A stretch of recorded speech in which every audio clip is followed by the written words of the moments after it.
Welcome everybody, or welcome back if you have tuned in last time. We are thrilled that you joined us tonight, and for those who are new to this event, I will just briefly introduce you to what this is all about. 99 Questions is a year-long discourse series at the Humboldt Forum. 12 months, 12 discussions, and 99 questions. That makes 8.25 questions per event. I counted that last time, but luckily we already exceeded it, so there's lots to discuss, and we hope that we enter the 200. I think, but it's still called 99 Questions. This series is a cooperation between the Ethnological Museum Berlin, the Museum of Asian Art Berlin, and the Humboldt Forum Foundation. It is curated by Michael Dieminger, who's here with me on the stage to act as my sidekick on your behalf, dear audience, dear participants. And I will explain that in a couple of minutes, what he exactly is doing. First of all, welcome Michael, herzlich willkommen. Thanks for supporting me tonight in this discussion behind the screen and in front of the screen. So let's get back to business. Within this 1 year, we will dig deeper in major topics regarding the colonial collections, its provenance, cultural heritage, and of course, restitution. Within this 1 year, I have the honor to guide you through the 3 first discussions, and I will hand over after to some wonderful colleagues. My name is Prasanna Umman. I'm a Cologne-based moderator, and I'm basically working in the fields of culture and education with a particular focus on diversity, transformation processes, and digitization. In our last talk on April 15th, the pilot of the series, we talked about how to deal properly and in a mindful and respectful way with colonial collections and its looted art. With my guests, Wiebke Arndt, Elhadji Malik Ndiaye, Emmanuel Kassaharu, and Lars Christian Koch, we tackled the topic of restitution processes. And we talked about a case-by-case process versus a speedy restitution. We asked how guidelines and good practices can help with those processes, and we debated the relationship between museums and source communities. And how, I think that will be a subject today too, attitude and hierarchies of the institutions need to change first. As I promised, we will try to apply some of our findings from last time tonight. But we want to get down to business and focus on the pros and cons of accurate provenance research. We want to look at object biographies in the sense of a paradigm shift towards their narratives, which no longer keep the questions of ownership uncertain. And last but not least, we must look at the contradiction of the overdue restitution and long-term provenance research processes. Together with a top-class panel, we will debate about a post-colonial approach.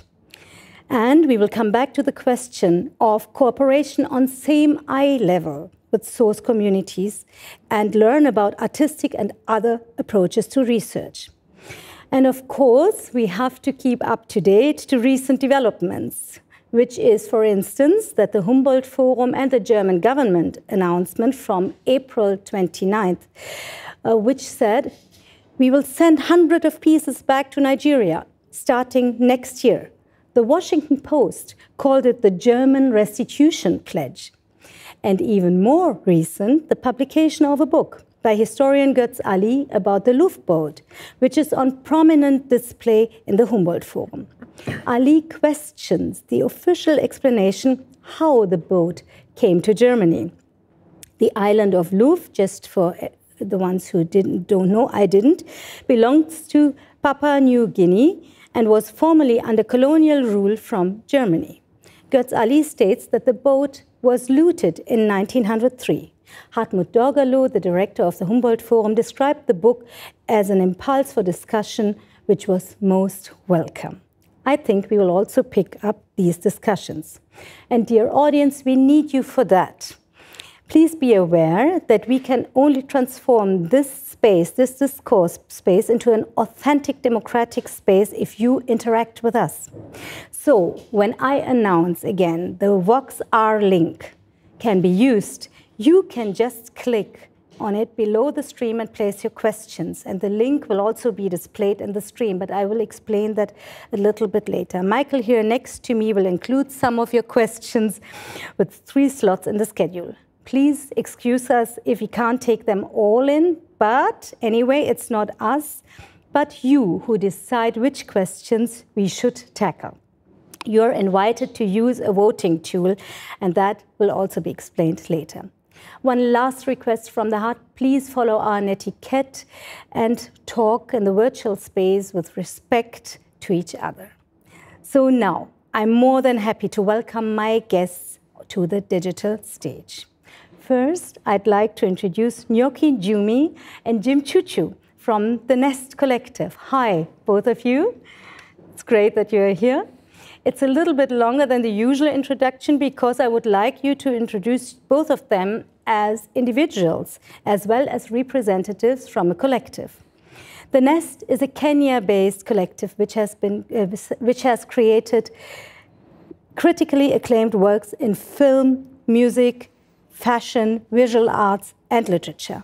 Currently, it consists of 8 artists from different genres, plus 4 people in the advisory board and administration. Dr. Nyoki Jumi is one of the founding members. She's an artist, writer, activist, storyteller, and feminist thinker who has also worked in the health sector in Kenya. The other founding member here today is Jim Chuchu. He is the co-founder and general manager at The Nest, and a filmmaker, musician, and visual artist. His films have been screened at the MoMA and various international festivals. The current research and exhibition project of The Nest titles Invisible Inventories. It explores the question how objects currently owned by cultural institutions in the global north can be made accessible to a contemporary Kenyan society. Invisible Inventories aims to place African perspectives and positions at the center of the provenance and restitution debate. The multidisciplinary team includes 2 artists' collectives and various researchers from Kenya and Germany, such as the National Museum of Kenya, the National Museums of Kenya, Rautenstrauch-Jost Museum in Cologne, and Weltkulturmuseum in Frankfurt am Main. The Nest Collective has been mainly working on a database of, now listen, 3,302 Kenyan art objects in European museums. That's quite a number. And this exhibition project will be shown successively at all institutions involved. When I talked to Nyoki and Jim, I was utterly impressed how precisely they link the issue of looted art with today's pressing debates about structural racism and the disbalance of valuation regarding Black and white lives. I now want to share 2 quotes from our preliminary talk. Quote 1. The general thing at the root of everything is a decision that the lives of Black people or Black identified people or people who come from Black majority countries are not as valuable as the lives of white people.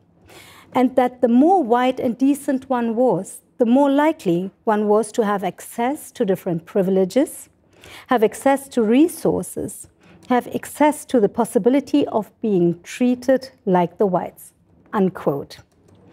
Regarding our debate today, their moral demand towards the northern institutions and their staff is crystal clear.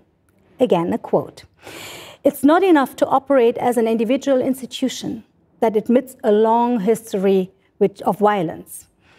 In the moment in which you work as a curator for Africa at this museum, you represent that history. And so you can't separate your personal politics from the institution. That separation is very interesting to see when the reverse now becomes true, unquote. Thank you, Gnocchi and Jim. Let's talk about this separation later on. We are very interested in your assessment. Happy to have you here. Next, I'd like to welcome Miranda Lowe. She is a principal curator and scientist at the Natural History Museum, London. In 2020, she was listed in the book 100 Great Black Britons, honoring the remarkable achievements of key Black British individuals over many centuries. In her publication, Nature Read in Black and White, she raises awareness for the hidden history of people of color in natural science. Miranda also co-founded the network Museum Detox for a fair representation and inclusion of contributions of people of color. I'd like to share one quote which I think contributes very well to this discussion. Quote, "Until you change the culture and the mindset of the individuals we are working with, you're not going to be able to embed and continue this process in the correct way. You're always going to be starting a project that begins and ends. But things have to change. The curatorial process, the way we think, who we discuss with, whose knowledge we value, and also who we invite, as well as how we go out to interpretive communities," unquote. Welcome, dear Miranda. It's a pleasure having you here, and I'm sure that you will widen our view for the deleted narratives in natural science. Hi. Last but not least, we have Dr. Alexis von Poser with us. Being the Deputy Director of Ethnologisches Museum and Museum für Asiatische Kunst in Berlin, plus the head of the Provenance Research Department of these museums, he's today's representative of the Humboldt Forum. In his former position at the Landesmuseum Hannover, where he worked as a curator and the head of the Department of Ethnology, he curated in 2016, among others, the following exhibition: Heikles Erbe, A Delicate Legacy, Colonial Traces to the Present. In 2017, he organized the restitution of Australian human remains to the community of origin in, I think it's the Lama Family Group, Queensland. When I asked him in our preliminary talk what actually constitutes post-colonial provenance research nowadays, he described how the work of provenance scientists has changed and must develop beyond the mere reconstruction of chains of provenance. Quote, "It's now more of a dialogue format where people get in touch with each other, where they try to find the right contact person through provenance research and get in touch with him or her. That is why we have set up a new position alongside the 4 provenance researchers for transcultural cooperation, which explicitly coordinates with all of them and develops a kind of 5-year plan. Our joint approach is built on questions like this: what are the most important steps? What is already in the pipeline? Where are still gaps? Where do we have to go next? Where are perhaps already partners? And where do we need to identify completely new partners as well?" Unquote. Welcome, Alexis von Poser. We want to hear more about the closer cooperation methods and also discuss the time frame of provenance processes. Thank you for taking part in the discussion. So now, dear participants, the WOX-R link I just mentioned has been activated. If you're watching, it's already open now. If you're watching on the YouTube channel, you will find the link below. Just open it in a new window. I just got the explanation, so I have to read it out. And you place your questions there. If you're watching on the website of the Humboldt Forum, you can click the button, Join the Discussion. And then you follow the same procedure as I explained just now. And after you have placed your questions, that's very important, you can see the selection of questions we've got. And then you just like whatever you think suits the discussions and your interest. And then the algorithm will count which questions will reach the top 5. These top 5 will be presented later from us on the stage, right after the first topic section. So I introduce you to the first topic: definition, chances, and risks of provenance research.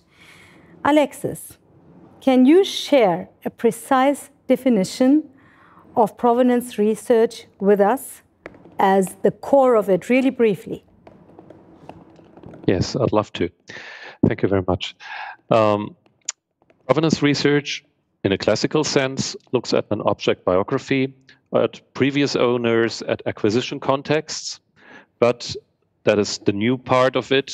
Ethnological or post-colonial provenance research also looks at current cultural values, at importance of an object in the region of origin, at alternative forms of ownership and law, and ideally creates a dialogue. It identifies the right person to speak to about the object and creates a dialogue, and thus brings us in a new form of relationship. It may start with objects and archives, but it definitely has to continue with people. And parallel to the Humboldt Forum, we create the research campus in Dahlem, where we try to give a platform for these new forms of dialogue regarding research. Thank you very much, Alexis. Miranda, when you hear this definition, do you think provenance research in Western museums does still run the risk of reproducing colonially based views and forms of knowledge? It sounds well, but still, it's in the North. Yeah, there are still, it still does run the risk, but when you at the beginning quoted me, to not run the risk, it does involve, as Alexis has just said, it involves people at the heart of it, and the variety of people that you speak to with multiple perspectives. I'm well aware, I'm in a privileged position. I've worked for many years within a national museum. And over the years, I was noticing that there were various narratives that linked very closely to my heritage and my family that wasn't being told. And, for me at the time, and I've been made more aware that I wasn't really thinking about provenance research within that label. I was doing my job. I thought it was my responsibility. I do a lot of work around sharing stories, narratives, getting people interested in what I do. And because I'm very fascinated by lots of things, and I want to bring people on that journey to have scope for them to navigate where things are in archives, what kind of objects. People talk a lot about objects, but the stories that I've pulled out are about specimens as well, because that is all part of it too. Yes, definitely. Specimens are also, they're not objects, but they're very important. Can you just point out again what the specific role of specimen is? You told me before. So in my frame of work as a curator, so I'm a natural sciences curator, so I'm a scientist, marine biologist, looking to things within the oceans, such as corals and jellyfish, crabs and lobsters. And so they are identified as specimens, but they are connected to objects, because you can talk about corals and how, we would use those natural resources to create objects, prized jewellery, such as the red coral and the black coral, and then that connection to cultures, narratives, and histories. So, and a lot of these specimens were collected during particular colonial endeavours as well. So they're not separated. And so my work is all about joining those narratives together and putting it out there. Nyoki, when you hear that, can this individual or this alternative narratives, can they be made really visible in usual provenance research processes? I think for me, what remains important to also put into a conversation about provenance process, is when this process is happening, who is holding the value, who continues to hold the value, who gains the most from collected stories? Are any collected stories first and foremost benefiting the people from whom they're being collected? I think research as an object of value is coming much, much more to the fore in this day and age, and gone are the days when people would kind of go to a place, collect stories for free, and then go and write their beautiful theses and papers and journal articles and become famous, kind of building knowledges on the backs of the people that the knowledge belongs to, while never taking this knowledge back, never putting themselves in a position of vulnerability to ask the people what they think of this analysis of who they are, and what happens thereafter. So who is putting the full stop on the sentence, I think for me is interesting, together with who remains holding the value. Because for as long as the conversations about provenantial process are going on, someone is still holding the value. What access do the people have to their object while this is going on? What is the plan eventually? I had somebody talking about in the immediate term, in the short term. I think those are very, very interesting, and things need to become much more tangible. I think provenance science cannot be made ethical at the expense of the people on whom it was unethical first. And so for as long as the museums hold on to the objects in the name of getting everything perfect, because in some sort of way to make amends for their process before, but they're still holding on to the object, there's still a bunch of questions that we need to ask. You told me a lot about the emotions which are there in the Kenyan society, and science always claims to be very neutral and non-emotional. When can emotion contribute to processes like this? How can it, Jim? We talked about emotions. Emotions are important for this debate, I think, but it's very often denied by science. Yeah, I think one of the things that we found missing in these conversations about object movement has been the emotional quotient of the thing. This is a very emotive topic for the general public in Kenya and in many African countries. And so I worry about this cold neutrality of science and research when applied to a situation that is very, very emotive. How I fear that we make this issue overly logistical when actually it is a story also. It's a story about theft, about robbery, about exchanges that were strange. And so I don't find it useful for us to come back centuries later and say we're going to apply this logical scientific method to repair an issue that was not scientific or logical in its construction.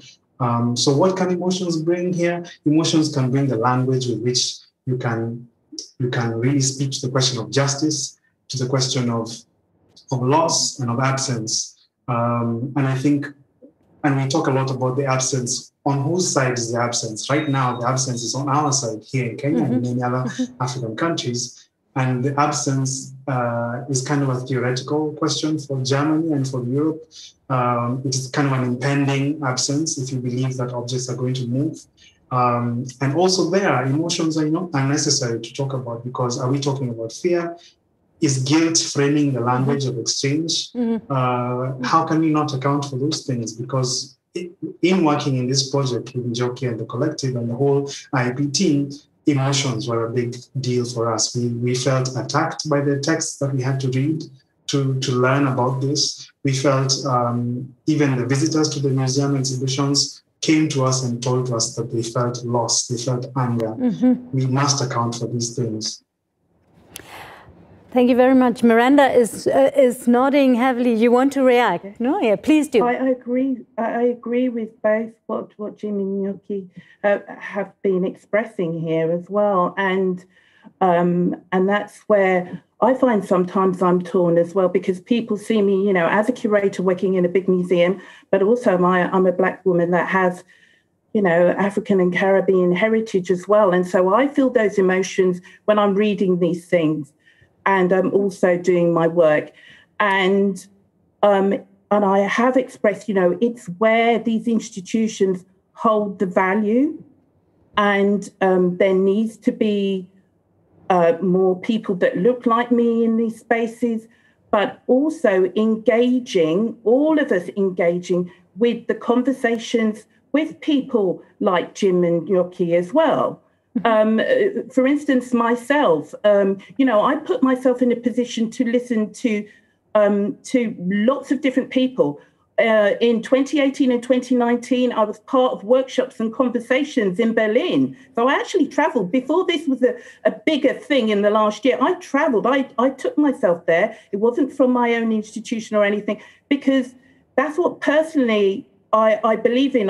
My personal values is to hear all sides of the conversation. And I'm learning all the time, because I wasn't born in Kenya, but, I have African heritage and Caribbean heritage as well. And so their stories and experiences are of value, and the storytelling within those cultures and communities as well. So you're claiming actually the political practice of listening to voices.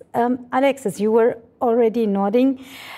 I mean, we learned and we know the documentation of objects with colonial backgrounds coming from a colonial perspective itself are not trustworthy anymore. So how can provenance research account for that after listening?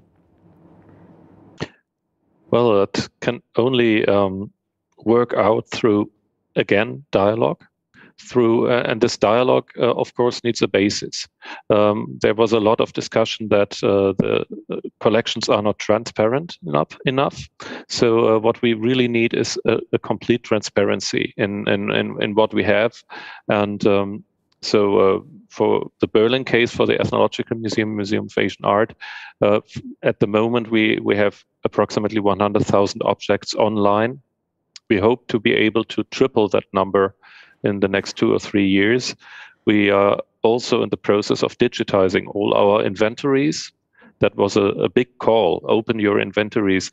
We are right now doing that. They were always open to researchers coming here, but of course this is unequal because traveling is a problem. So we're digitizing them to make them available worldwide. And we also digitize, and I think that is quite unique, our complete historical archive, starting from the 1830s to the 1940s, all the way to 1947, to make all these data available. And we hope to be able also to make a transcription for that, because it's old handwriting, it's difficult to read, to also lower the levels of difficulty to approach these sources, to make all of these information available, to start a dialogue on an informed and on informed level and on equal terms. Thank you, Alexis. This, Nyoki, sounds very long-term. A dialogue is good, it's a good word, transparency is good, but it sounds like a long-term strategy. Just let me put it very simple. Is provenance the wrong order? Should restitution be first? I know I shouldn't mix up it, because these are two completely different issues on the agenda, but still, I know you have something to say. I mean, I really don't think it's an either or kind of situation. I think we can have ethical provenance processes going on at the same time as restitution processes. I think museum curators are very much in the know, and all of the provenance scientists are very much in the know about which of their objects are held in the most egregious ways, which of their objects came in the shadiest of ways. And I think for me, it would show good faith if an effort was made in the immediate and short terms to return those objects, even if those objects are going to be held by the government of what is now the place where the objects was taken from, because even like if we were to ask for justice, the borders would not exist. You see, we would have to go back very, very far for an object to return to the person that it's supposed to return to. There's a lot of conversations which for me are interesting about people saying maybe we should bypass the government, maybe we should talk directly to the communities. But it's very interesting that right now, when you talk to museums will tell you, we don't own the objects. The objects are held by the government. You have to go and talk to the government in order to get your objects back. But the same museums are coming on the ground and saying they don't want to talk to our governments. They want to talk directly to the communities. So for me, there's an odd and kind of secular logic around which governments are respectable, which governmental processes need to be respected and which ones don't. And while I'm not a worshipper of the nation state machinery, I do believe that if somebody is coming from an ethical place, it will be clear. And so for the objects that are the shadiest, are the most problematic, the objects which have the most issues, I think currently everything that's coming to the fore, and I liked hearing that Alexis was part of restituting human remains. The issues that are really coming up around human remains are many, and in many ways, conversations about objects and human remains are being conflated when maybe they should be separated so that human remains can be restored to their people much faster than they already are. But people already know which of their objects are problematic. So those objects can be restituted as provenance processes are going on, and when conversations are being had in a way to be as respectful, as dignifying to the people that these objects are being returned to as possible. Thank you very much. We will talk about human remains and the restitution of them next time. And we just keep in mind the effort of immediate actions, the effect of immediate actions, what that would mean perhaps also for the dialogue and the joint development of restitution. Now we are in the first question round. Michael, how was the atmosphere in the digital space? Yeah, thank you, Prasanna. Yeah, I was able to follow it a little bit, and there are a lot of interesting questions. Some of them want to know how the Humboldt Forum will deal with it. Will the provenance be displayed on all the objects? I think those are important questions, but maybe we try to keep on the discussion, like in respect of all the guests here, a little bit away from the Humboldt Forum without avoiding answers the Humboldt Forum needs to tell. I think the first question who got the most votes is maybe directed to Jim and Gnocchi. Maybe one of you want to answer that. That would be, what expectation do countries of origin have from provenance research, as done in Europe and Western countries? Jim? Are you having expectations? I would say that we talked about this earlier, that the general attitude to science in our continent, in Africa, is one of science has been inflicted upon us in many ways. We have witnessed medical racism, we've witnessed scientific racism. And so the general idea about science as this thing that frees the human spirit isn't necessarily something that is shared across the world. In Africa, science has sometimes been a tool that has been used to confirm that our humanity is less than that of others.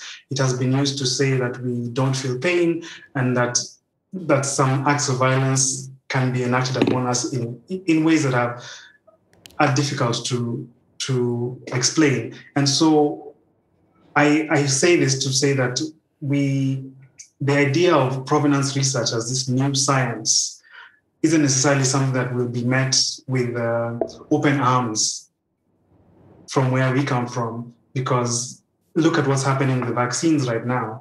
Africa is last on the list, right? And it doesn't matter, all these discussions we're having about herd immunity, Africa has to be last because we are those guys who get things last. And so when you bring to us provenance research and say this is the thing that's going to fix a dialogue that has been going on for more than 60 years, we can't help but be cynical, because we've had Egypt being told, your country didn't exist when these objects were taken, so we can't give them back to you. We've had all kinds of reasons why objects shouldn't move. And so for us, provenance research and this thing of prove who you are prove that you're the community from whom this object was taken is just one more delaying tactic for a thing that should have happened 60 years ago. We, Joki and myself, we are in a generation who have no business dealing with object movement because these objects were not taken from us, they were taken from grandparents, right? That was their labor to fix. And it was the labor of your ancestors to fix. But here we are in 2021 talking about object movement. And I look at the database and the objects taken from 1899. What business do I have sorting out an issue that was started in 1899? I have none. And so, yeah, provenance research, I worry about it, especially if the foundation of that research and the science of it has been developed in the global north, the same place where the issue is. Thank you very much. We can include one more question. One more question. We have to consider. Okay, then maybe, thank you for that answer. It's really important. We have a beautiful example also, which Jim told me, but please let me ask him later for that. It's a very simple one. Yeah, you know which one I mean. Okay, maybe then we'd go for the second, like what role does collaboration play in provenance research? Maybe Miranda, you have, I think, a good answer on that. Well, collaboration is key. I mean, the work that I published on probably about three years ago now, it was a collaborative effort. And as I mentioned earlier on, you know, I've been to many workshops that are discussing similar topics, you know, as I said, 2018, 2019, which brought together people from across the world to discuss topics like this. And that's where I was forming my ideas of what's now being, you know, provenance science research. But I wasn't labeling myself as doing that. And, you know, so I was looking at things from multiple perspectives. And in terms of collaborating as well, it helps you actually see the things that you weren't seeing before, intentionally or unintentionally. It puts it right there in front of you to examine, to go and find and say, oh, well, actually, that is connected to this. And does this community know this? What does this mean? And in particular, one example from my paper, which was entitled Nature Read as Black and White, Decolonising Natural History, there's a story in there, a narrative about Graman Kwesi, and previously enslaved, and he went to Suriname. And I tell all sides of that story in terms of that person being acknowledged for the medicinal properties that he found out about a plant called Kwasi Amara, but also I'm well aware that he's not within Suriname in terms of the indigenous Surinamese people. Perhaps he's a very controversial, is a controversial person because he, in the 1870s, you know, it was a Suriname Dutch colony, and he fought against the local Maroons, the natives there, against them alongside the Dutch. And so that was not good for the Surinamese people at all. But in terms of his medical practice, he healed all of those, the Dutch and those indigenous people. So, but what I'm saying is collaboration is key to actually hear all sides of the stories and things that I may not be aware of, despite my own heritage. I think we will get into that in the next round. But first of all, Michael, I think we are now leaving the tool open for the second round. So please, dear participants, you can continue placing your questions, listen carefully, and it would be great if you comment or put your questions according to the second topic section, which is called speeding up or slowing down. Last time, we talked about the repeated critique that provenance research is a distracting strategy. So let's look at the questions. Nyoki, how would you confront or address the Western fear of empty museums? It's a very, It's, you can talk ages to answer this. I really can. I really can. But oddly enough, on this topic, I feel I am uniquely unqualified to discuss what a Western museum will do with its own emptiness, because that is for the Western Museum to decide. The thing I can speak to is the emptiness and the absence of objects here, and not just objects. It also includes colonial archives. There's also absences of people. There are people who were killed by colonial regimes, and we don't even know where their human remains are. There are people whose human remains are actually kind of hidden away as part of hidden objects in museums abroad. So all of those things are the spirits of people, particular objects that are of deep spiritual import, and even objects that are not necessarily of spiritual import, everyday objects. But then the things that are now missing are the skills about how to make them, the knowledge about how to make them being passed on from people to people. So the gaps here that we are dealing with are so many that it's almost impossible for us to have the time to deal with a Western emptiness, which hasn't even occurred yet when us we're dealing with our current and present emptiness. Alexis, you were nodding. So how are we going to deal with the emptiness in the West? I mean, our state minister, Frau Grütters, said, okay, it's okay, we just we contextualize our history with the empty boxes, but still, how are we going to deal with it? I think there are many ways to deal with absences of objects and with the creation of new stories that come with that. So every act of giving an object back to a people, to persons, will create a new story, and there will be a way to tell the story and to keep the object in the memory. I think there are some very interesting examples for that.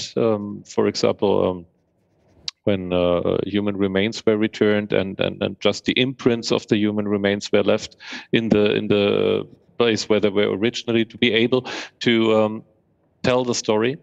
And I think this is what we should do in the collaboration projects as well, to think about ways how stories can be told, because it's important that the stories will continue to be told.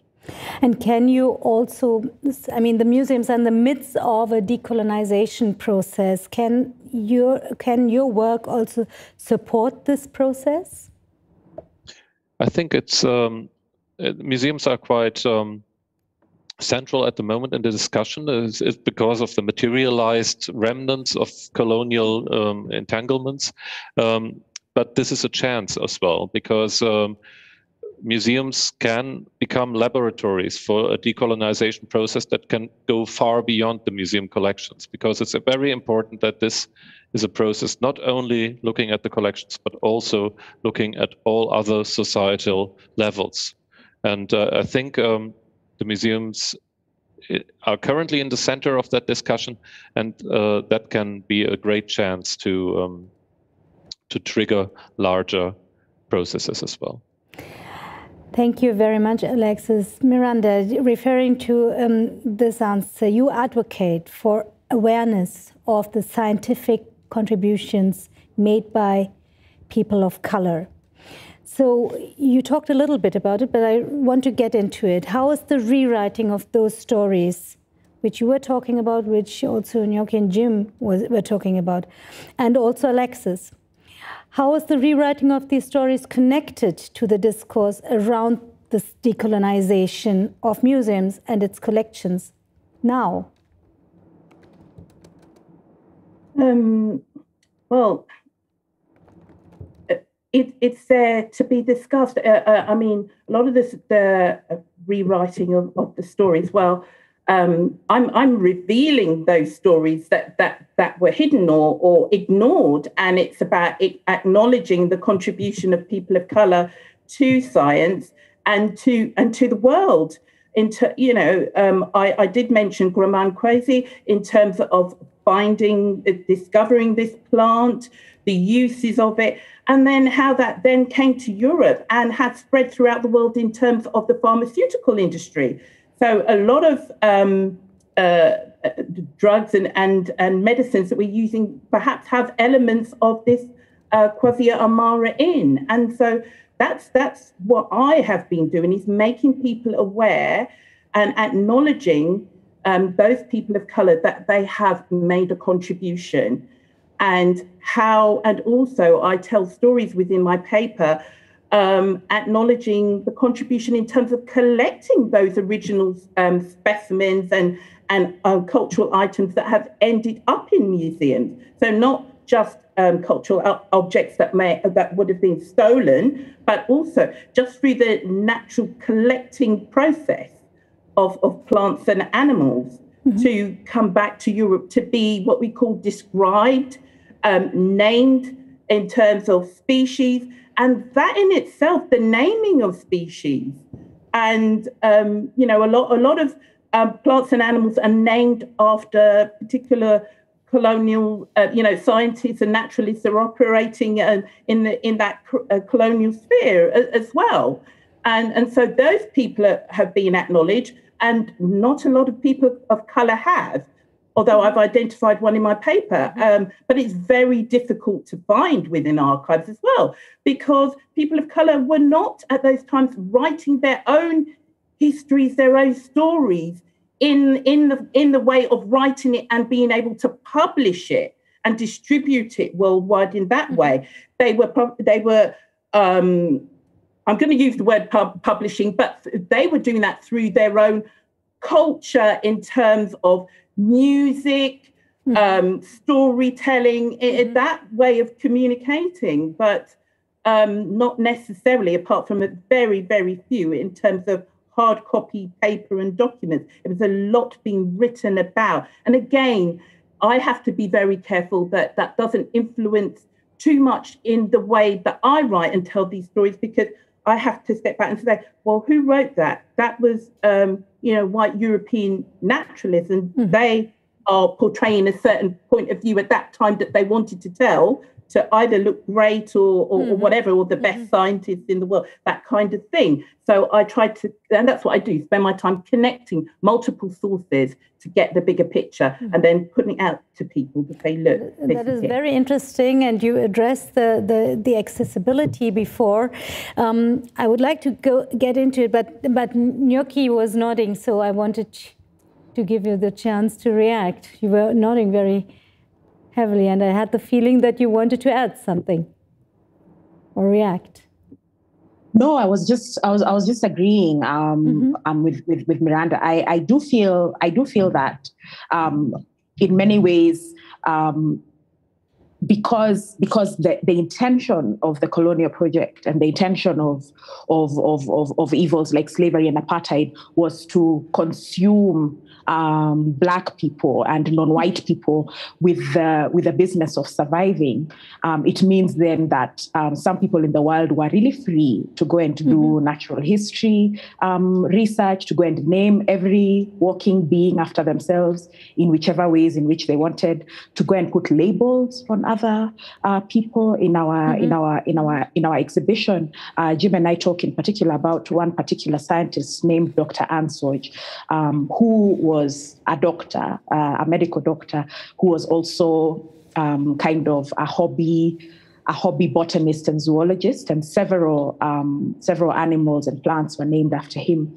But he was a person who had deep disrespect and contempt for Black people. He published this disrespect and contempt in several books that he wrote. And so we ask ourselves why animals and plants that are native to this space must hold on to the name of a racist who hated this space and who hated the people who inhabited it.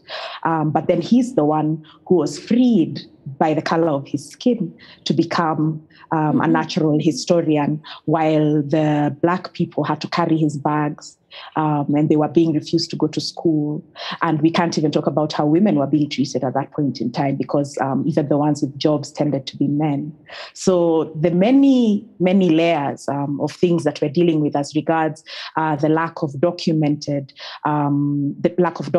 science on the part of Black people, on top of the fact that even what we call science, even what science was practiced on this continent, you go to places and there are people who firmly believe it's aliens who came and did it. There are people who believe that it's aliens who built the pyramids. There are people who believe that it's aliens who developed complex mathematical, astronomical, scientific, natural medicine systems that were being used on this continent centuries ago. And people say that that's aliens. It cannot have been the Black people. And there's entire scientific departments dedicated to proving the existence of these hypothetical aliens before they will believe that this scientific knowledge came from people from Africa. And so there's many other things to just kind of think about. But yes, I was agreeing completely with Miranda. Alexis, you said in a presentation, the new approach to collections bears many positive side effects. When you listen to Gnocchi, what can this positive side effects be now in the present, hearing these permanent, constantly disrespect or devaluation of Black people, of African people with African descent? Can you really make people feel this positive side effects? It's of course a very difficult history we share, and I think through the new approaches there can be positive effects for both sides. It's impossible that it's necessary that we are open to talk to each other, to learn from each other, that we get away with the old science hierarchies of published paperwork versus oral histories. I think this is very important that we take into account oral histories. There are, of course, also published collections from African writers in Africa, and there has been a long tradition in that. But also there are these oral histories that were sometimes collected, sometimes they are still continued to be told. They can still be listened to and be collected to be set in a relation to other forms of published knowledge. And it's very important that we don't have a hierarchy here, that one form of publishing science is better than another.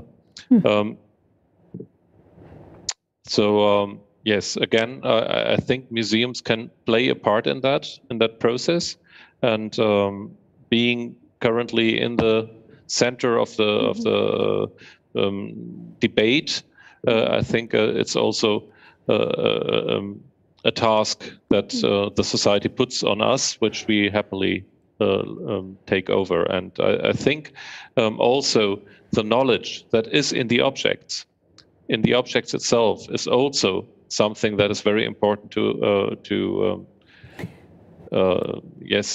transport. Yeah, and this knowledge, what we learned is, or what we are discussing these days a lot, is this German word Deutungshoheit, the interpretative sovereignty, which we have to, or the global North has to hand over to the global South, and in this dialogue and transparent processes. But we will come to that later on, because we are in the second question round. Michael, what's happening? What's happening? We have still going on a lot of questions. I would like to ask two questions, and maybe I start again with Gnocchi and Jim, because they got the most votes. And maybe, the question is, I quote, what can an artistic perspective add to the academic and museological approach to provenance research, maybe? So you have a multidisciplinary approach, so maybe we also don't need to reduce it to artistic, but how is your experience, or what would you say, what is missing in that provenance science-based approach in dealing with objects and adding narratives? Jim? I would say that the thing that multidisciplinarity brings to any science is a widened frame. And the frame that we have found quite useful to add to this science of conservation and object movement is that of providing constant reminders that these objects, beyond their material properties, beyond the paperwork that they came with, that they were made by people, they represented relationships, love and connections between people, and that's very easy to forget when you wrap everything with sponge and make it,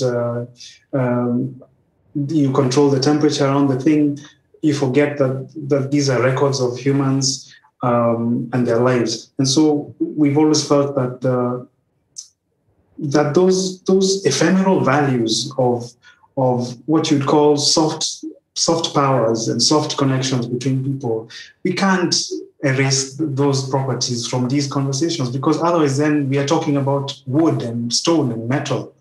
We've seen terrible conversations online where people from the global north say, what's the big deal with these objects? Why can't they make another drum? It's just wood and skin, right? And it's very easy to think like that when we sever the connection between the objects and human beings. And we're saying it's not just a drum. It's a drum that people remember, that they grew up next to. They remember the scent of it, the texture of it. And so it's not that people are asking for bits of wood and stone back. It's that people are asking for objects that stand in for memory and imagination and dreaming. And when you rob a society of those things, then no wonder we contributing to science. How do you do that if you don't have imagination and memory and dreaming? So for us, that's been the thing that we always want to bring back to this conversation, that we are human beings, because sometimes that feels like it's a contentious issue. The people from whom these objects were taken, are they really human? Do they deserve culture like the European children who can walk into any museum and see the whole world spread out before them? How comes the African kids don't get to do that? Mm-hmm. Yeah, thank you. Thank you for that answer. I would go to the next question immediately. I would like to talk with you, but I guess it's your floor. But the next question maybe is because, like Miranda, you are working a very big museum in London. Alexis, you are also working a very big museum in Berlin. There's one question which asks, oh, I lost the question. Where is it? Yeah, it was just... It was more about the laboratory approach. So like both of these museums are very connected to colonial history and are still connected to it. Is like there's also a chance for museums to be a laboratory for change, because all museums are having issues regarding this. All museums do have racist description. We also find less women working in other museums and in all museums. So this is an ongoing continuity which affects all the cultural sector, which affects like Western societies as well. So maybe one of you or both of you want to answer on that?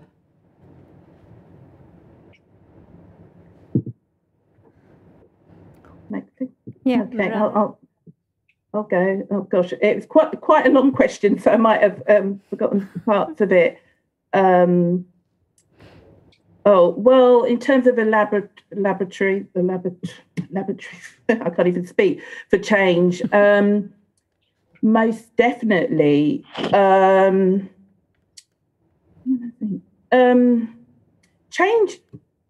Change has, well, at my home institution, quite a lot of change has happened in the last year. So it shows that it can be done. And so in terms of looking at the interpretation within on the exhibition panels, a lot of work has been done in the last year at that. But as I think I might have said in the beginning, with all of that, I don't want that change just to be surface level. So it is about changing the culture within of the staff that work there. And you mentioned in terms of the gender, not a lot of females working within the sector or within curatorial roles, because there's a lot of females within what we call community engagement and you know, and I think, and part of my role does extend into community engagement. That's what I'm doing here tonight. But yes, ultimately, they can be laboratories for change.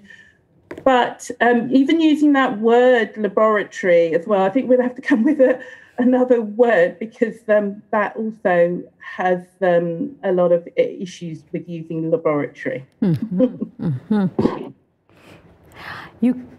Thank you. 2 questions? Okay. Yeah, okay. Thank you very much. You're very right, Miranda. Really mind your language. I think we have to address each and every one for that. It is always connected to different associations.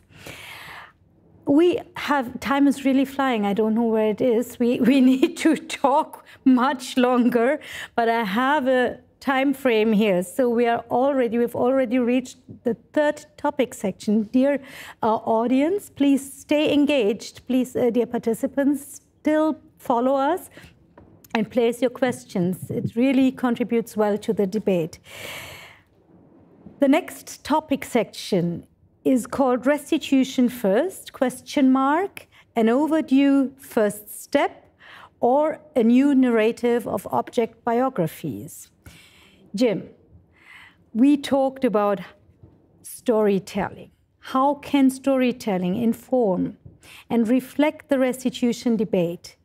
In our preliminary talk, I addressed it before, you used the very relatable metaphor of a sandbox, fight for looted art.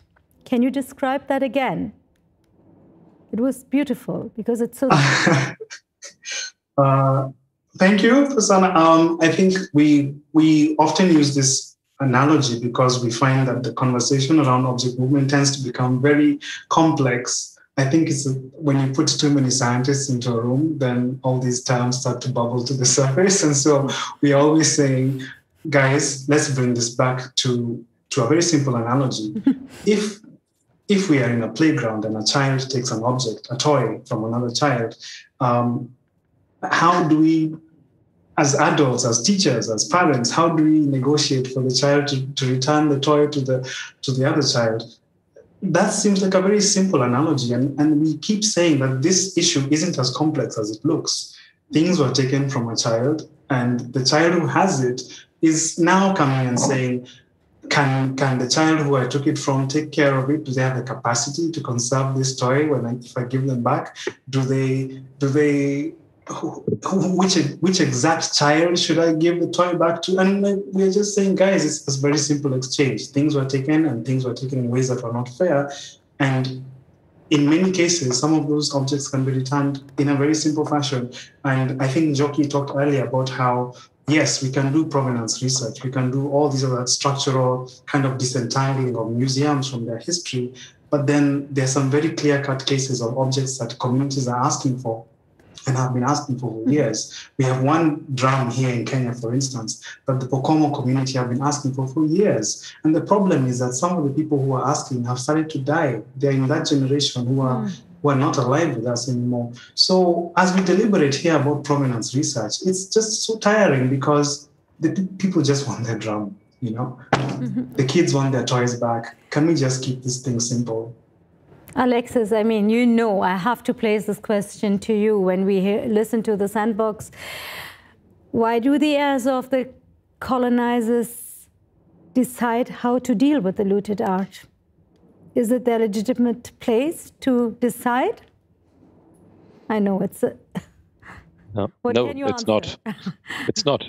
And yes, that is why we are trying to get into collaboration as much as possible, to get into the talking mode as quickly as possible, because we also see that this is a problematic hierarchy. It still is necessary, I think, to, in many cases, find out who's the right person to talk to. It is not always clear. It is not always clear-cut who is the right person to talk to. And sometimes, quite recently, we read in the press that the decision to return, for example, the Benin Bronx currently causes trouble in Nigeria. So I don't want to be apologetic or waste time, but on the other hand, it's also very important that we know who we are giving, who we have to give things to not cause further problems. I think that can be part of a collaboration we all have together to find out who's the person, and that doesn't need to take a lot of time, but it needs to be discussed. Jim was shaking his head. Gnocchi was smiling. So Jim, please, you can speak. I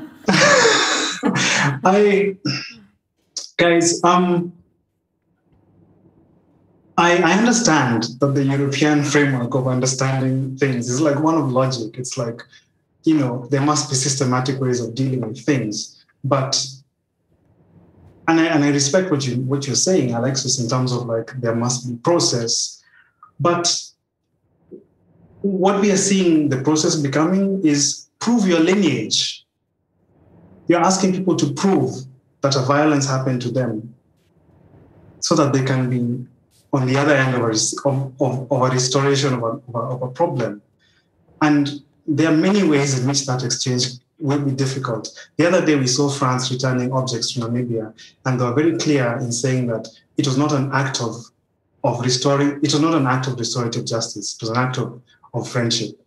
What does that mean? You're returning stolen things and you're telling us that it's not an act of restoring justice. So what is it? What does it mean to return stolen things and say that it's kind of like a token of friendship? Mm-hmm. And that's what we mean when we say that the emotions must be quantified. They must be catered for in these exchanges. And so when we over-logisticize this conversation, when we make it about process, it's very easy to create more hurt. Gnocchi, you want to...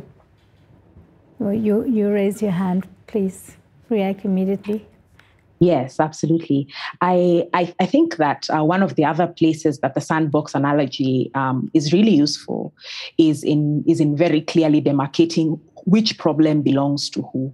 And so the issue as regards, there are problems in Nigeria because now they have their bronzes and they can't decide. It's actually a Nigerian problem. It's actually a problem for the owners of the bronzes to deal with. They would still have had that problem if the bronzes were still where they were. There's a set of problems they're dealing with now because of the absence of those bronzes. When the bronzes go back, they will be dealing with a new set of problems. And so this idea that we are saving them from a future problem by this kind of necessary ethical, and I'm not being unkind when I refer to it as a performance, but I do think in many ways it can be when we are now coming to say that an object which left where it was in the trunk of a soldier, right, and was thrown onto a ship, into a ship's kind of storage area and crossed the sea. Now we want to just kind of dot all of the I's and cross all of the T's in returning it by making sure that when it goes back exactly to whom it was returned to. And we are forgetting that the provenance documents currently that are held by these museums are not themselves perfect. Jim and I, in the process of getting together this database, have seen provenance documents that have such holes in them. They call communities by the wrong names. They are intentional about hiding who the object came through before it got to the museum. It refuses to acknowledge that the museum itself has been an agent of deep conscience laundry and whitewashing of the process that an object got to them via. There's many descriptions of objects in museum websites that use words like discovered, found, brought by, and that's really not the ways in which they came. So to imagine that, we have now an answer, and now what we'll be able to do is get the entire mathematical sum backwards and show our working backwards might be a little bit difficult. I think it's actually easier to decide which problems are ours in this in this equation. And if the problem is actually our problem is to give back the things, then you give back the things. If the problem is that the people now are also saying that we actually are going to need you to come and tell us how X and Y and Z is done, and because you are the holders of the knowledge, then that becomes your problem. But the problem of European provenance research is not and will never be what is going to happen to the poor Africans once they have all of their things, or what is going to happen to the poor inhabitants of the majority world once they have their things back. That is our problem, and we will deal with it. We have dealt with many problems before, and we will deal with this one as well. So you address, or you refer to my former question regarding the order. So when we look at when we just look at restitution and provenance, I would just take out of your answer, so restitute, but the provenance is not a process which ends with restitution. It's still going on. But it's a knowledge exchange. Could that be? I mean, it could be. I think it could be. I think, and Jim and I had mentioned this in our earlier talk with you.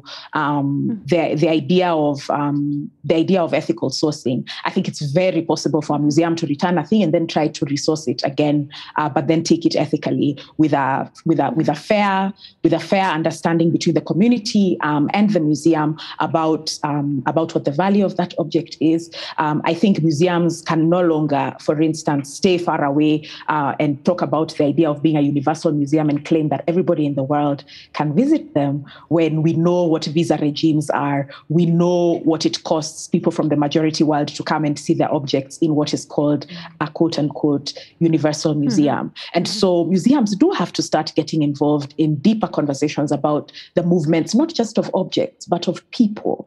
If you're going to claim that you're a universal museum and knowledge must pass back and forth, and this knowledge should be available to everybody, whether that is digital or whether that's happening offline, the museum should be walking the walk and having the conversations that are necessary so that all of this can be complete. It's not just are our stores filled with, ethically sourced objects. It's also realizing that object movement and the movements of people are very deeply related. And I think there's something that Jim usually says about the movement of people vis-a-vis the movement of objects. Jim?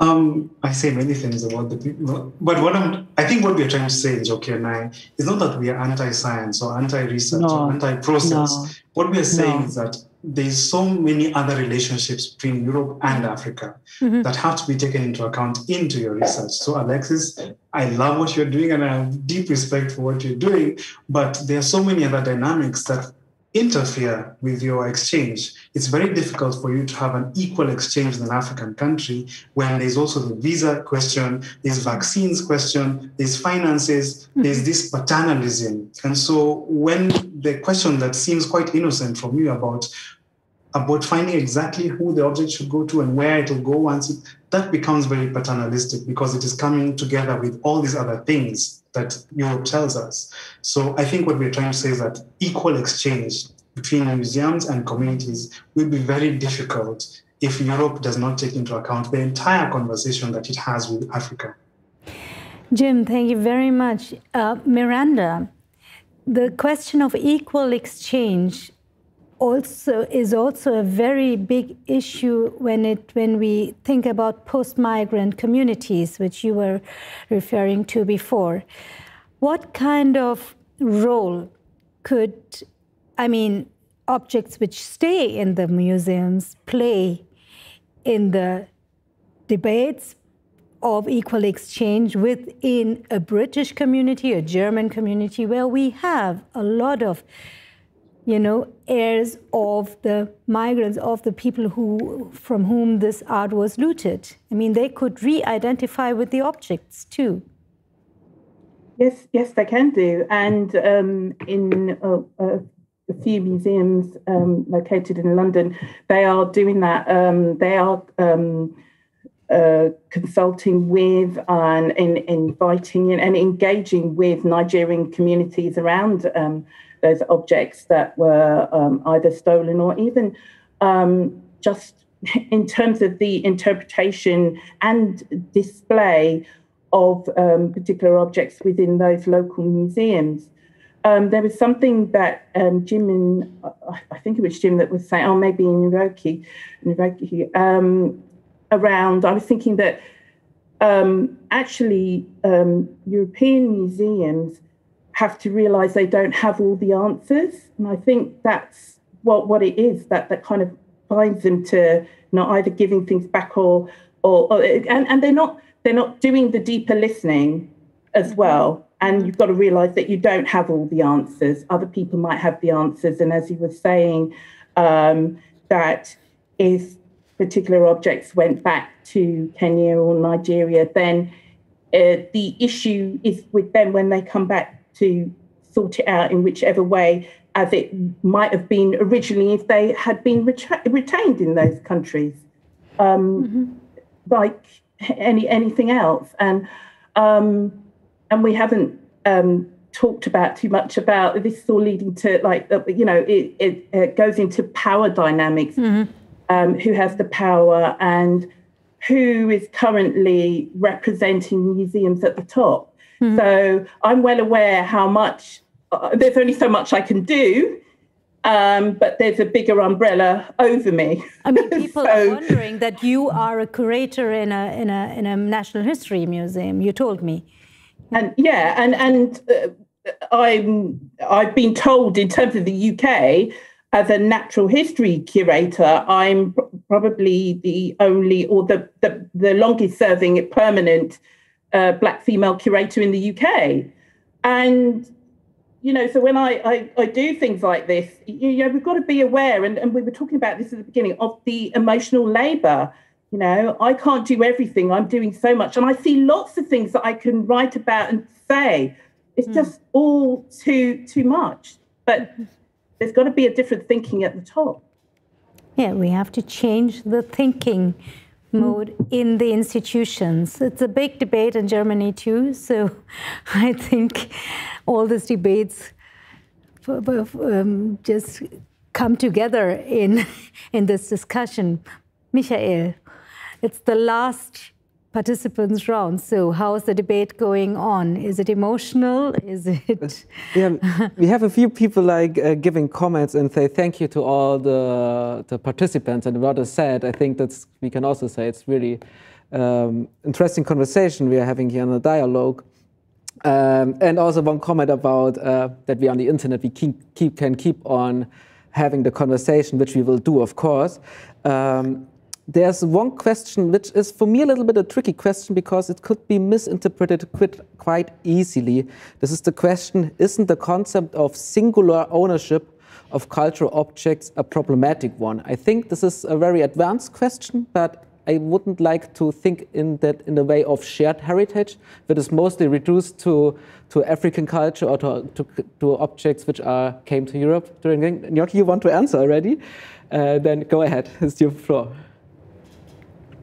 This is why I really love kind of the sandbox analogy, because the question about whether singular ownership of objects is problematic was not asked for as long as the owners of the objects wanted their objects back. But then once the people who own the objects want them back, you find questions of, maybe the whole world should own things together. Let's all do everything together, when currently the objects have one owner or they have one kind of prison warden, if you catch my meaning. So I think maybe the deeper question there is what the intention of any sharing would be. Who wants the sharing? Why do they want the sharing? And why is it so problematic that the original owners of the objects get their objects back? Yeah, thank you very much. I also would think like the concept of ownership, of course, can be questioned. What is property? But in this discussion, maybe we should be aware of the danger in it.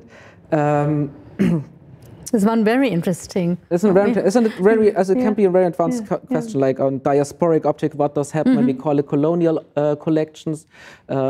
Migrated collections, which they have more progress in it to return, and keeps on the migrants, which are also a big topic in Europe, or in Africa as well, the relation between migrants. One more question. One more question. We can take. There's one question. I hope I can. Privilege. I hope this is called privilege. Does restitution inaugurate new forms of privilege? I guess you pointed out a little bit the discussion. How is the process of restitution developed? Who is invited to participate and who not? I think this is already a question of which privilege are there. Maybe. Don't know. Who wants to answer? I don't want to choose anybody in this question.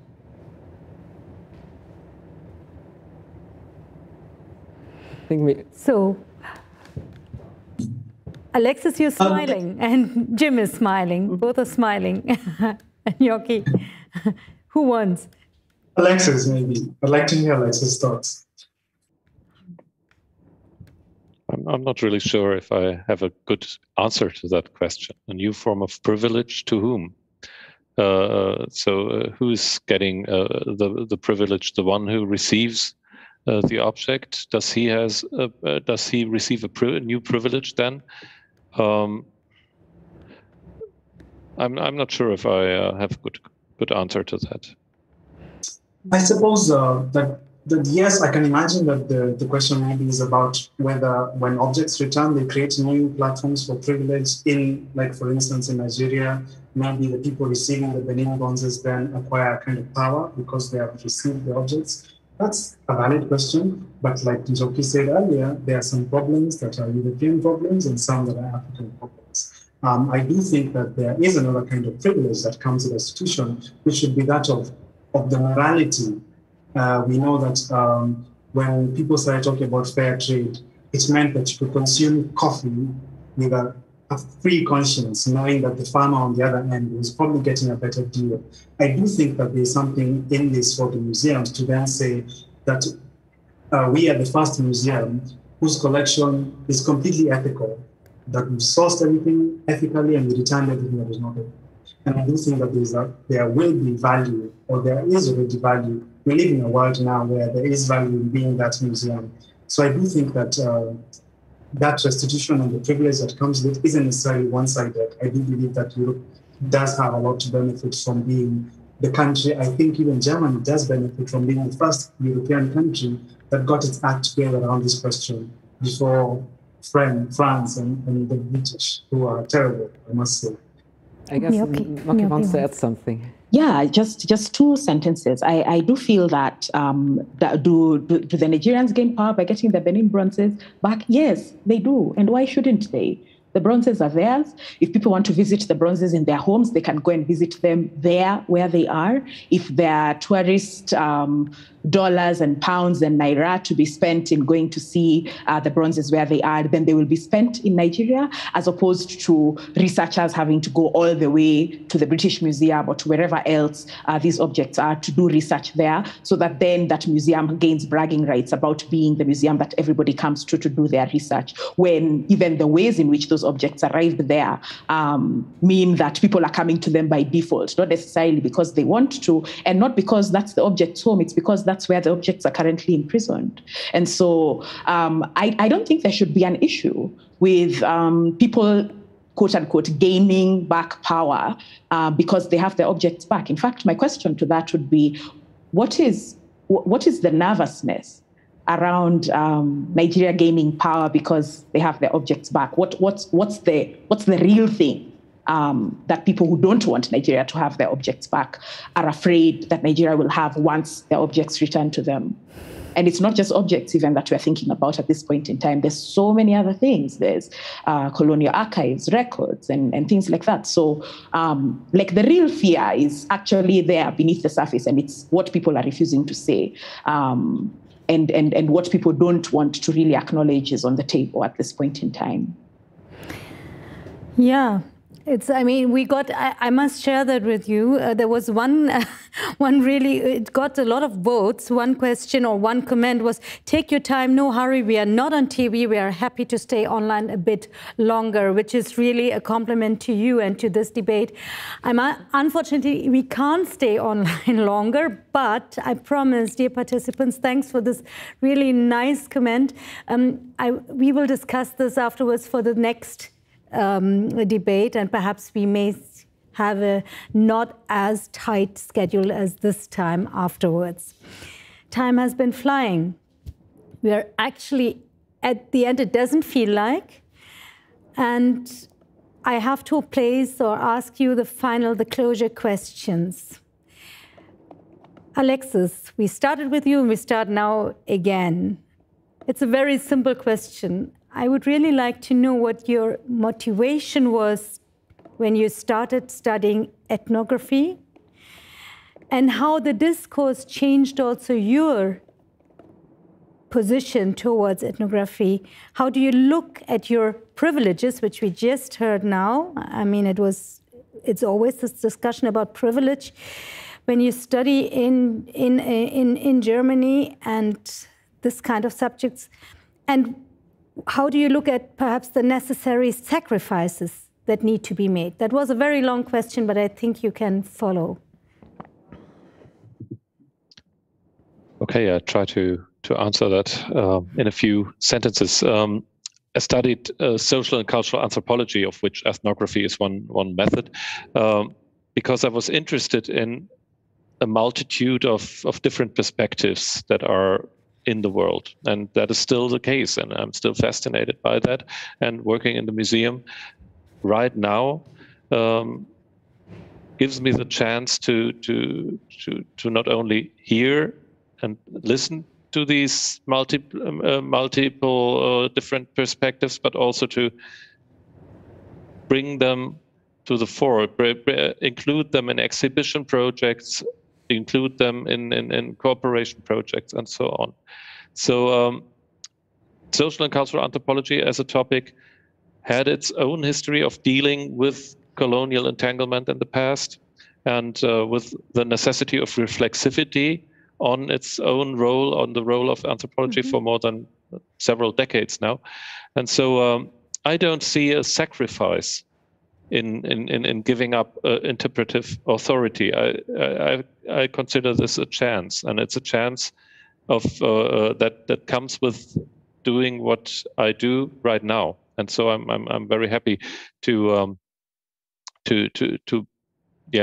at the moment be in the museum world and to be able to get into cooperation, into dialogue. And so many museums I know of are aiming at that at the moment. And so I really hope that the process that is currently, we are currently feeling that it's getting stronger, that it's getting wider, and that it's soon bearing its fruits.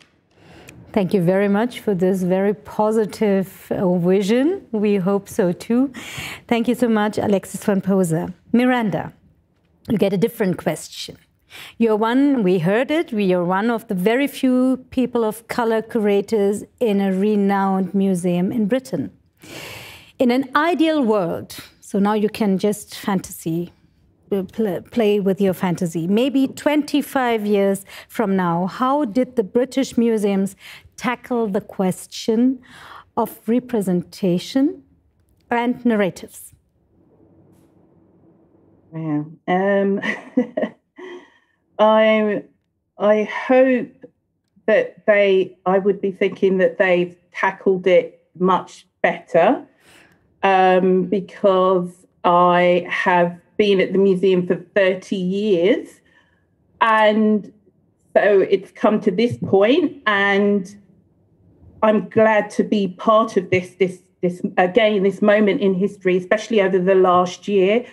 I would like to know that there will be more people of color, not even in the next 25 years, just like it can happen. It can happen now.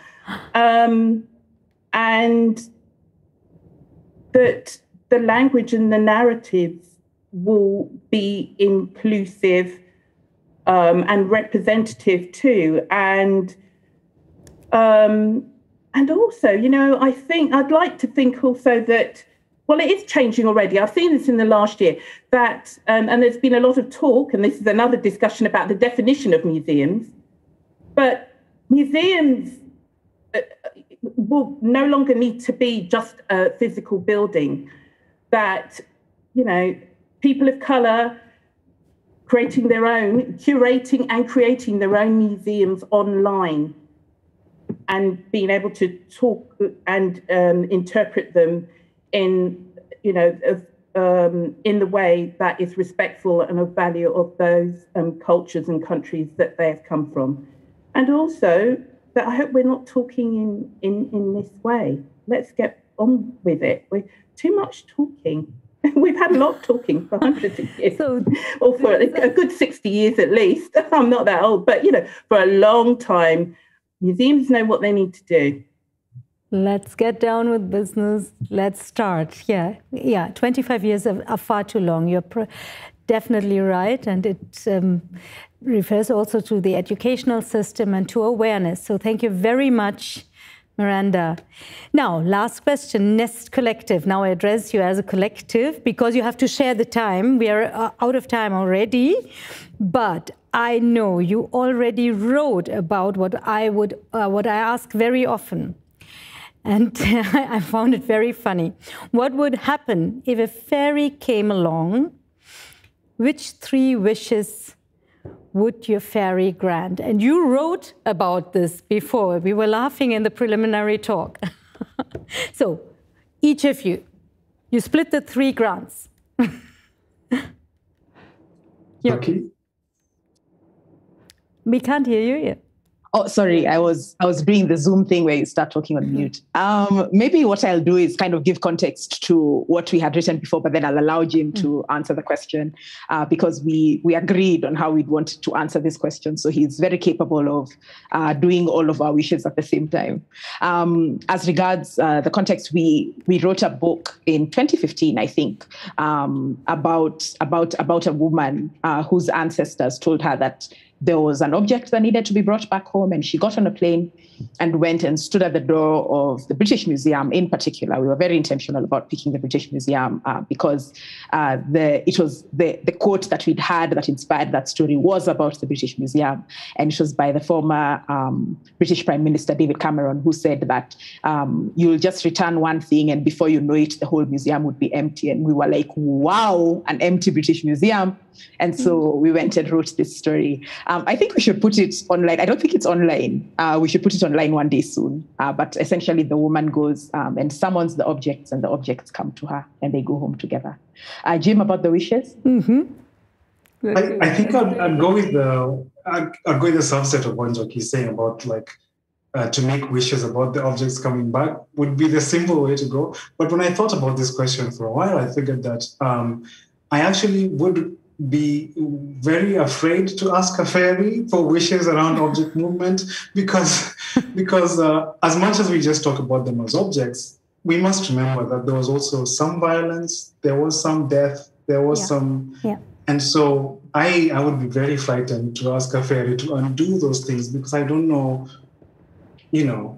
what comes alive, what is awoken when we ask the past to kind of unravel. And this is me saying that that this thing that we are talking about also has some very, very dark corners in which blood was spilled, people lost their lives, and so I hesitate to invoke fairies around it. Okay, yeah, I understand, fully understand. I would like to thank you very, very much for this committed debate. Please stay with us. Don't just unmute and click it away. We will talk to you after the recording. Thank you very much, Alexis van Poser, for taking part in this debate. It was a pleasure. Thank you, Miranda, Lo, Njoki Jumi, and Jim Chuchu for your strong appeals and recommendations. Dear Michael, sometimes I called you Michael because it was always interesting. Thank you very much for being my sidekick and the co-host in this discussion in the Humboldt Forum. And of course, dear participants, dear audience, thank you very much for staying tuned, being knowledgeable, emotional, and engaged. These discussions grow because of you. And before we finish this event, please allow me 3 short previews. The next event at Humboldt Forum is on May 27th at 7 p.m. as a part of Research mit Wissenschaft. It will be held in German and sign language, Gebärdensprache, and the moderator is Volker Wiebrecht. Then, today, the Humboldt Forum will launch the 99 Questions, the podcast, on the Humboldt Forum website and soon after also on different streaming platforms. The podcast follows a really low threshold approach to accompany the discussions and also to feature dialogues on museums and their multiple connections to colonialism, which we have heard today again. It is hosted by Feven Keleta and the sound design is made by Anneleen van Gembeek. The responsible curatorial team are Julia Richard and Michael Dieminger.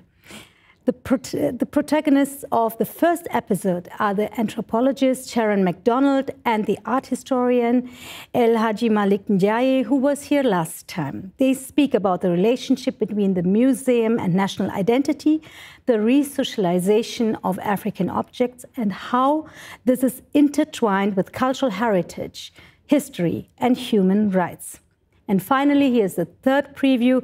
I'm very much looking forward to the next event in the 99 Questions series. This one is on June 10th at 7 p.m. again, and it will deal, as I said before, with human remains and colonial collections.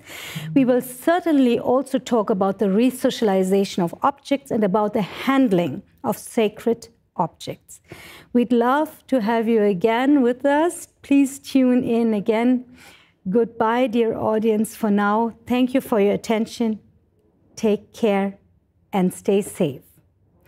And do we have an invitation now? No. Yeah, there's maybe we missed something. There's the open bar still going on. Yeah, there's an open bar going on. I thought you would invite. Yeah, thank you. There's an open bar, so we can continue the conversation. There will be shown a link, or you can find it on the website. Then you can join the Zoom conversation, and I will try to moderate. And like, if the participants do want, they could answer a little bit more questions. So yeah, hopefully we see us then in a second in another virtual space. Yes. Thank you. Thank you very much. Bye bye.